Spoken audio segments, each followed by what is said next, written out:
What up, though, Lions fans? It's your boy Chef, and you already know what time it is. It's time for the Yak Pod, episode number 7. Now, let's get right into it because this was fire. If you don't know what I'm talking about, we're talking about that Brad Holmes end of the year press conference where he was just dropping napalm on top of media members' heads. He was calling people by name. He called out Dave Burkett. He called out Carlos Monarez. He said, Dave, you didn't want us to take Panay Sewell. You wanted us to take a quarterback, right? Yeah. He had that receipt. He said, Carlos, that compensatory pick in the third round, that was Iffy Melifano. Yeah, you said that was a bust. Now what? You know what I'm saying? He was just dropping bombs on the dudes. He was keeping receipts. He's pulling them out of his pocket. I got a receipt right here. I got a receipt right here. I got a receipt. You in the back over there? You? Yeah, I remember everything you said.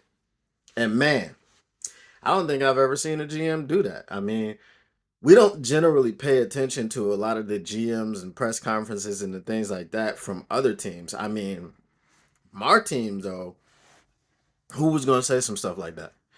Bob Quinn? Bob Quinn wasn't in the position to say anything like that because he didn't hit on anybody.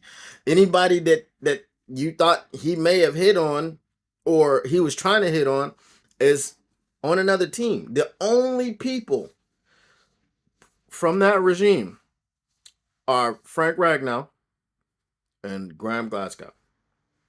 Phenomenal players, phenomenal talents. But I mean, Jelani Tavai, Tease Tabor, the list goes on and on and on. Jeff Okuda, okay, Jeff Okuda, terrible pick. That might have been the worst pick in Lions history. From where he was selected and what he produced, which was nothing. I'm not even gonna go off on a tangent about Jeff Okuda because I can go off on it. I can talk about, I can have a whole episode about Jeff Okuda and why he was terrible and all of the things that he did wrong while he was here. If you want to see that, leave a comment down below because I will gladly get into it for the last time for any remaining Lions fans that are holding on a shred of adoration or whatever it is or was for Jeff Okuda. I don't know why. But let's get back to Brad Holmes. Brad Holmes said a lot of things in this press conference. I wasn't able to digest it yesterday, but I was able to digest it today and see what he said. And there were some very interesting things that he said after he was finished dropping bombs on the media. He did say that the thing with free agency is that they're going to be smart. So obviously, you're not going to look at them to make a big splash. So maybe signing a Justin Matabuke for 20 million is not going to happen. But he also said, well, our first free agency period, we didn't really have any money. So we couldn't really get anybody. We had to go out and be very careful, very intentional about who we got. And he said, well, last year we had a little bit of money. So we went out and we got a Cam Sutton and we got an Emmanuel Mosley and we did things like that. He's like, this year, situation is going to be a little bit different. We have more money, right? But we're still going to be smart. We're not going to put the team in a bad situation. He said that not everybody can play in Detroit. He said that's just the way that it is. Not everyone can play here. Not everybody has that grit. Not everybody has those intangibles. He talked about the intangibles of players. He said we're trying to get the scouts away from looking who runs the fastest, who jumps the highest, who lifts the most weight, who does this, who does that, the best at everything athletically. That's great, but they want to find those intangibles. So he talked about why he didn't go after a receiver before the fourth round because they identified Amon-Ra St. Brown, and that's who they wanted. They identified him. Now, what happens when you identify someone? Well, you also talk to other GMs. You also, have other scouts and players that are on your draft board, and you have a pretty good idea of where people are going to go. Okay. And this is why Brad Holmes often trades picks so that he can get someone because, all right, Brian Branch has fallen long enough. I don't think he's going to be there too much longer. We got to go up and get that guy. Jameson Williams, um, he's fallen out of the top 10 because he had an ACL injury, right?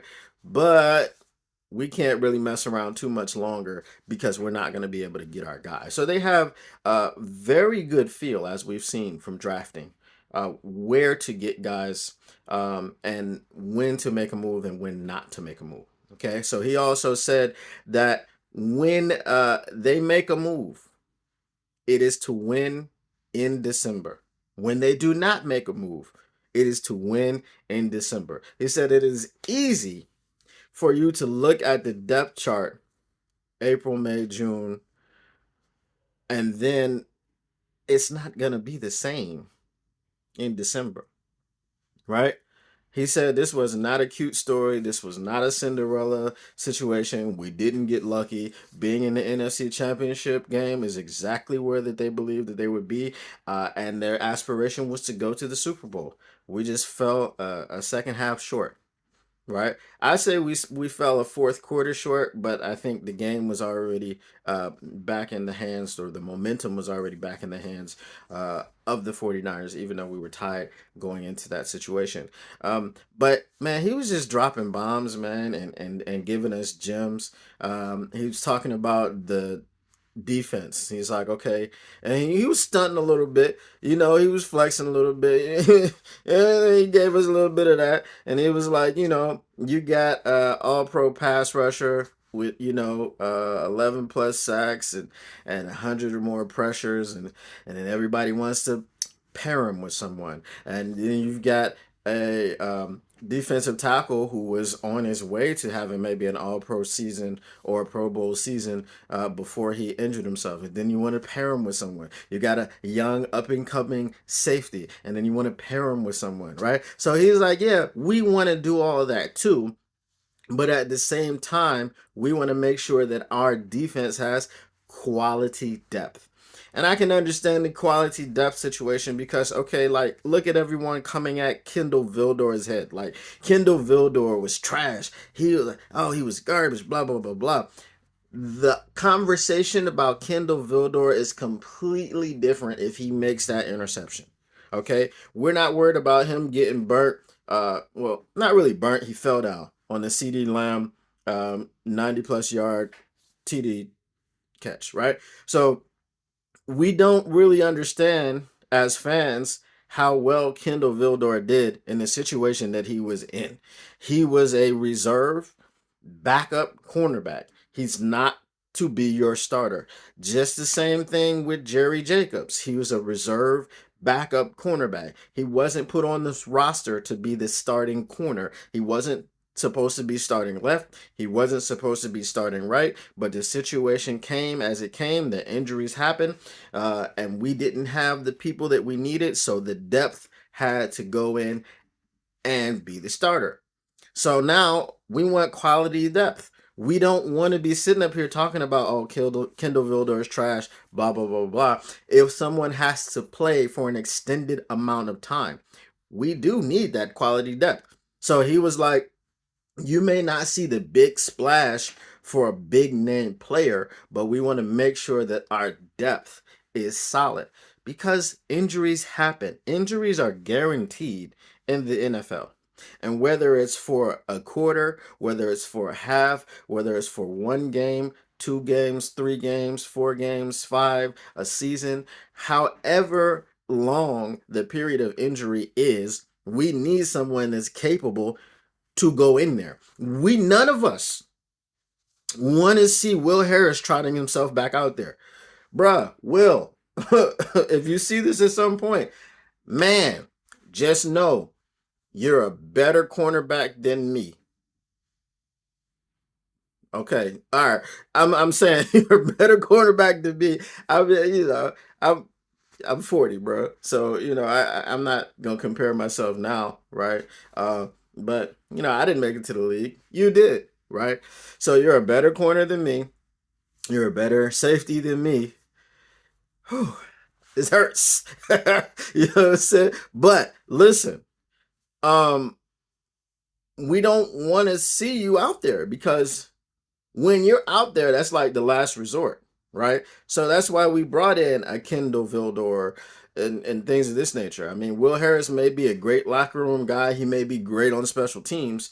And I'm fine with Will Harris being on special teams, but I don't want to see Will Harris lined up opposite Cam Sutton or opposite whoever is the number one corner going into the season, opposite Emmanuel Mosley if he gets back and if we re-sign him and he gets back healthy and he regains his form. And we don't want to see Will Harris opposite that man.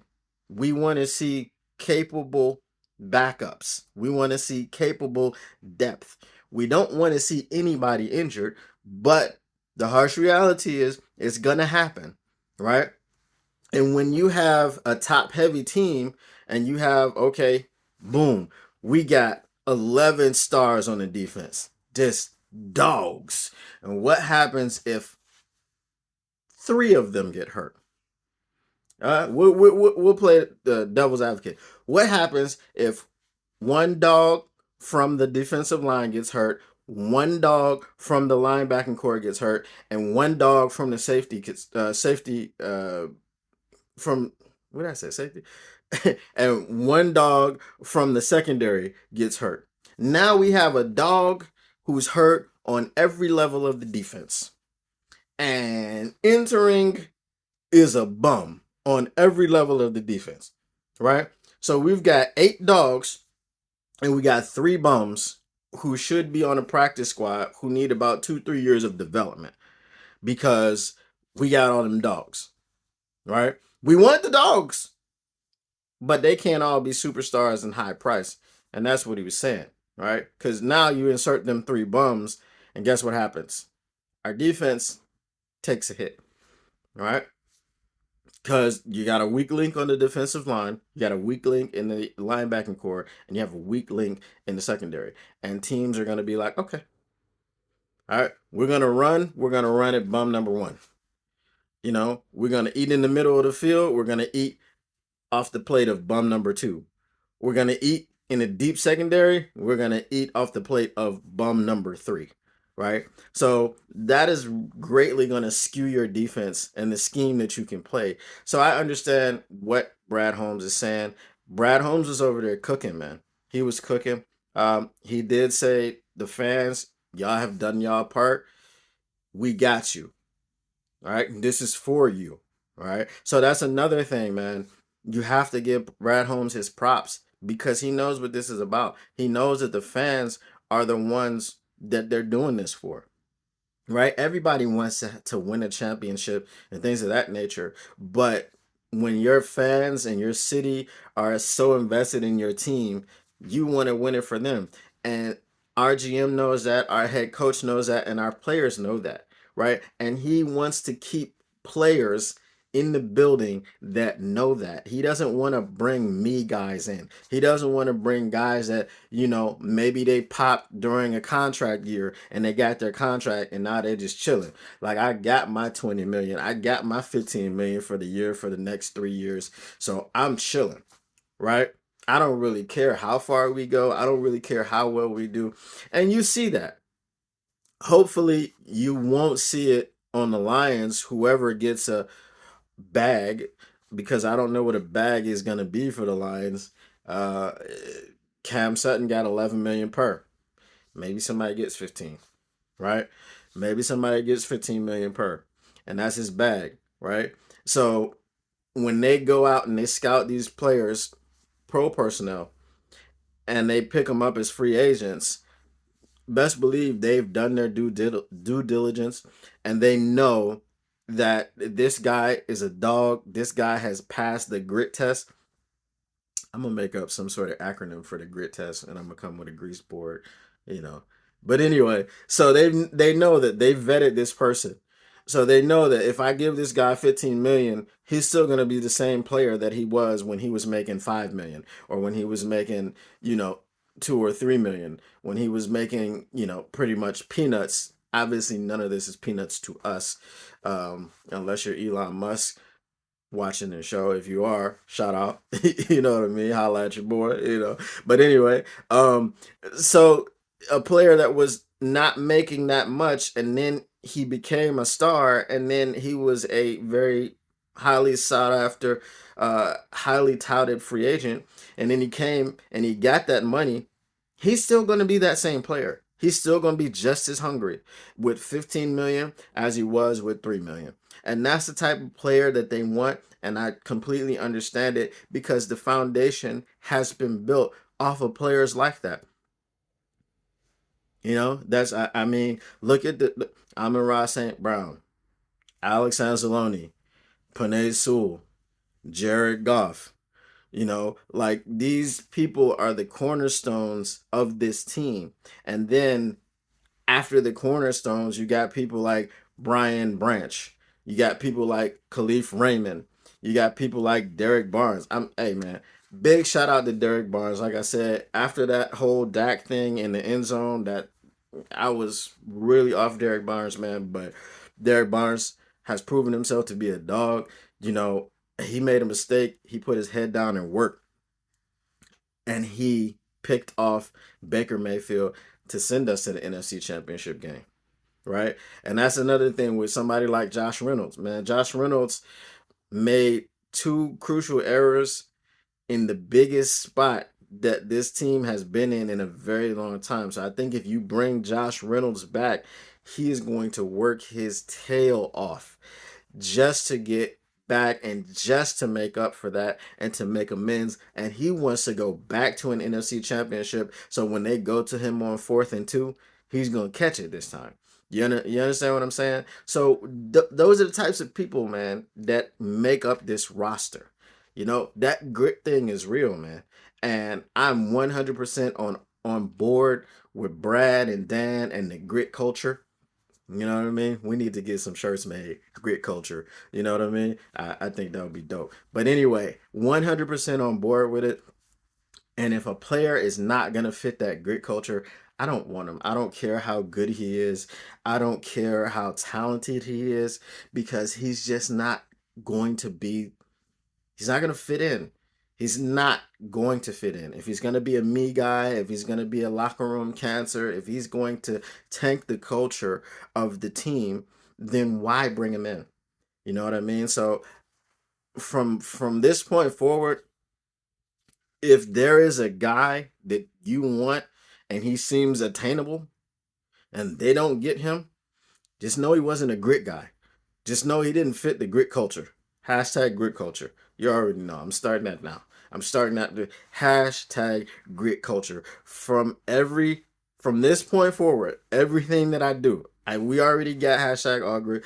Everything that I do is gonna say hashtag grit culture. Get down with it. Use it on your social media after you smash the like button and after you subscribe.